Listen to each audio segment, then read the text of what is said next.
Welcome to Navabhoomi news. కళాలకు పదును పెట్టండి, సీఎం రేవంత్ రెడ్డి పిలుపు. ఉద్యమాల పట్ల చరిత్రకారులు వాస్తవాలను రాయకపోతే అసలైన పోరాట యోధులు, ఉద్యమాల్లో అసువులు బాసిన అమరుల గురించి భవిష్యత్తు తరాలకు అసంపూర్తి సమాచారమే అందుబాటులో ఉంటుందని ముఖ్యమంత్రి రేవంత్ రెడ్డి అన్నారు. అందువల్ల వాస్తవాలను సమాజం ముందు ఆవిష్కరించాలంటే కవులు, కళాకారులు తమ కళలకు పదును పెట్టాలని, తమ గళాలను విప్పాల్సిన అవసరం ఉందని రేవంత్ రెడ్డి పిలుపునిచ్చారు. ఎన్టీఆర్ స్టేడియంలో హైదరాబాద్ బుక్ ఫెయిర్ సొసైటీ ఏర్పాటు చేసిన 37వ పుస్తక ప్రదర్శనను ముఖ్యమంత్రి రేవంత్ రెడ్డి ప్రారంభించారు.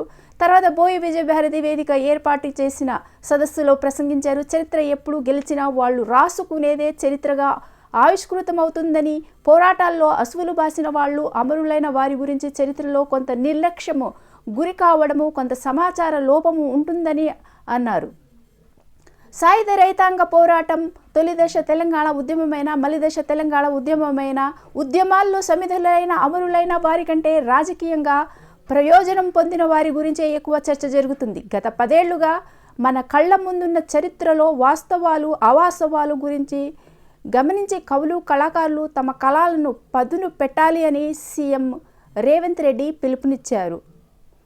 సమాజము ఆధునాతన యుగం వైపు, సాంకేతిక పరిజ్ఞానం వైపు వెళుతున్న సందర్భంలో డిజిటల్, సోషల్ మీడియాలు వంటి ఉద్యమ మాధ్యమాల వల్ల ఏది వాస్తవమో ఏది అవాస్తవమో గ్రహించే పరిస్థితులు లేకుండా పోతున్నాయి. యువతకు పుస్తక పఠనం వైపు మళ్లిస్తే వాస్తవాలు తెలుసుకునే వీలుంటుందని సీఎం రేవంత్ రెడ్డి అన్నారు.